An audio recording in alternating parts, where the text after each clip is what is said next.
Hello everybody. Before I start today's session, I just want to share with you my own experience. So what happened one day I was very late for my school, and that time I reached hurriedly. My English session was going on. Before entering the classroom, I knocked the door and asked Ma'am, can I come in? Ma'am replied, Yes, you can come in, but you may not. I got confused. So, hey everyone, my name is Suvamita, your English mentor, and today our topic is all about modal. So, let's start today's modal marathon.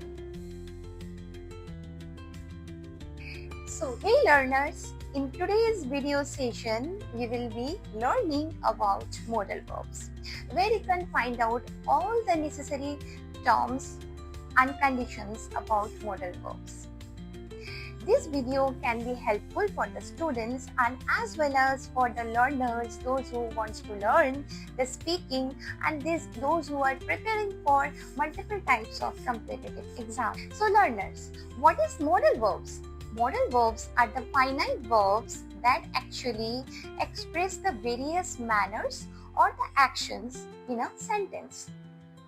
So modal verbs are often called the auxiliary verbs, or sometimes they are called as helping verbs too. Basically, they are having some common features. So in this video, what you will going to learn, let's visit with me. So learners, here is a very important feature of modal verb, that is, they are the helping verbs in a sentence that are actually helping the main verb of a sentence to express their meaning with more clarity. Now here we will discuss the rule one by one, where you can understand about different types of modal verbs and how to use them properly in a sentence. So here, rule number 1. Modals cannot be used in a sentence with isolation. That means they need an extra additional main verb to express their meaning with more clarity. For example, if I say, I can cut. No, it's a wrong sentence. Instead of that, we can say, I can drive a car. That is all about. Here the rule number 2. Modal verb always followed by the base form of the verb, and modal verb they do not carry to infinitive. For example, if I say, you should do study, that is completely wrong. Instead of that, you can write, you should study. Here is the rule number 3. Modal verbs, they cannot be conjugated. That means they do not change with the persons or the numbers in a sentence. For example, if you say, he can't drive, that is completely wrong, right? Instead of that, we can say, he can drive. Here, the rule number 4. In the negative sentences, the modal verbs are used as they are. They do not used as any other auxiliary verb, or they do not need any other auxiliary verb like do. Here the structure they used to follow like subject, then modal verb, then not, then main verb, then the object that can be the optional. For example, I must not drive in the city. Each of them can be contracted by the way in negative form in a sentence. For example, may not, cannot, might not, would not, etc. For will and shall, the spelling actually changed in the negative form. Will become won't and shall become shan't. In the interrogative types of sentences, the modal verbs are also used as they are. They do not require any kind of do you with the interrogative form. Here the structure that we follow, that is modal verb, then subject, then main verb, and in the last the optional object. For example, instead of use do you can play, we can use can you play. Now that's all about the rules of the modal verbs. Now we will move to the next slide. Now we can discuss the meat of the session. That means the 6 different types of situations where we can follow the modal verbs. For example, ability, possibility, permissions, advice, obligation, and hypothetical, which is conditional. Now we have reached to the mid session of this video where we will discuss the types of modals. So there are ultimately 9 types of modals available to us. There are some extras too. In the upcoming time I will discuss them soon. So first I am taking the can. Can expresses the ability. So basically it denotes the present situation. For example, I can swim. Example 2, I can dance. Sometimes can is used for taking permission. For example, can you come with me for the party tonight? Sometimes can used for suggesting something. For example, you can try this dish. It is very good. Next is will, which is used in future. For example, if I get time, I will visit the store today. Next situation, will can be used in promises too. I will see into this matter, or we can say, I will help you in this situation. Next, we will talk about would. So, would is basically conditional or situational. For example, I would go to the store if I had time. Sometimes would is used for suggestion, same as could. Would you have some coffee? And last, would is used for some past habit which I was continuing with in the past.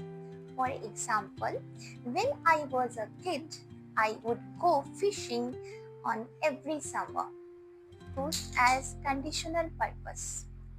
So when we talk about any kind of situation, for example, I would visit the store today if I had time. That time we can use would. Secondly, we can use would in some hypothetical condition, that is totally imaginary. If I own the lottery, I would visit the world. That can be a suitable example to relate. Secondly, we can use would again same as could for the purpose of polite request. Would you like to have some coffee? Right? Okay. And thirdly, would can be used about some past habit. For example, when I was a kid, I would go to fishing on every Monday. Next, we can talk about shall. Shall can be used for offering something. For example, shall we dance? Next, sometimes shall can be used for very strong determination. For example, we shall overcome, and what can be the best example to relate? Next is should. Should is used for advice. For example, you should study hard if you want to pass your examination. Next, should is used for some expectations too. For example, they should be here now. Next is may, which is used for possibility again. It may snow now. Also, may is used as similar as can for taking permission. For example, may I come in? May I sit down? Now there is a thing that we need to remember here, where we will use may and where we will use can. So there is a minor difference between the two. May is more formal than can. So some official manner when you are showing you can use may. Also may denotes the more politeness. Next is might. Might is used for lesser possibility. For example, it might get rain today. Sometimes might is used for suggesting something. You might can try this dress. You might can try this necklace. So here I am suggesting you something. Next we will talk about must. So must is used for necessity. For example, you must complete your homework on time. Secondly, must is used for strong advice. For example, you must follow the traffic rules. And third, must is used for logical conclusion. For example, it must be her phone which she has forgotten on the table.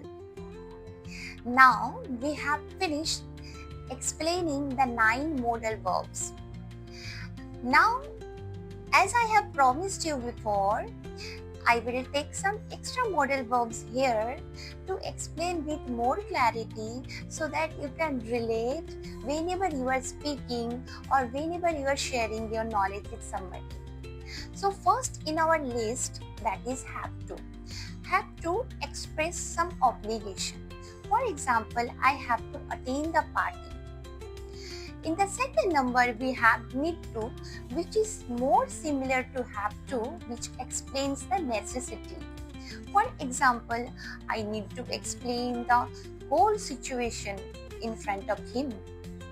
Now I will talk about ought to. Ought to is used for obligations and advisability.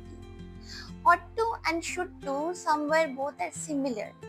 Ought to is more fancy than should do, For example, you can say, you ought to finish your homework by tomorrow. Sometimes we can use two types of modal in a single sentence. For example, you should not have to pay for his mistake. Here we are using two different types of modal on a single sentence. Have to and should not. So it's completely fine. Learners, you have to remember that modals are actually holding the mode of the sentence. So they are very important to express the tone or the expression. So hey friends, I think you liked my video. Thank you for staying with me. If it boosts your knowledge, kindly please press the bell icon and subscribe our channel. तब तक के लिए thank you, शुक्रिया, bye bye.